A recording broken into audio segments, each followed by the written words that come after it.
Cotton king ગણાતા ભરૂચ જિલ્લામાં સારા વરસાદ બાદ 72,847 હેક્ટર જમીનમાં કપાસના પાકનું વાવેતર થયું છે, તો કુલ 99,612 હેક્ટર જમીનમાં અત્યાર સુધી વાવેતર કરાયું છે। ભરૂચ જિલ્લામાં ખરીફ 2026 સિઝનમાં 12 જુલાઈ સુધી કુલ 99,612 હેક્ટર વિસ્તારમાં વાવેતર નોંધાયું છે। જિલ્લામાં સૌથી વધુ 72,847 હેક્ટરમાં કપાસનું વાવેતર થયું છે, જ્યારે 17,783 હેક્ટરમાં તુવેર બીજા ક્રમે છે। તાજેતરમાં સારા વરસાદને કારણે જિલ્લામાં ખરીફ વાવેતરની કામગીરીને વેગ મળ્યો છે। જિલ્લાના તાલુકાવાર આંકડાઓ મુજબ જંબુસર તાલુકો 30,949 હેક્ટર સાથે સૌથી આગળ રહ્યો છે।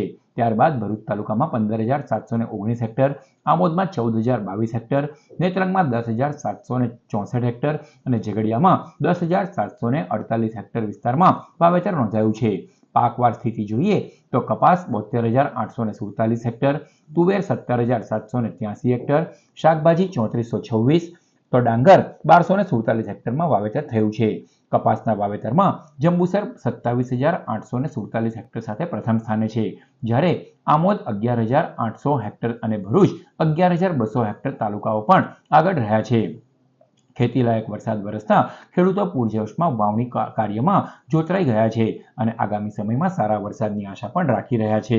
હાલમાં અત્યારે આ વરસાદ સારો થયો છે અને હાલમાં વરસાદે વિરામ લીધો છે। ત્યારબાદ અમે ખેડૂતો કપાસની વાવણી કરી રહ્યા છે।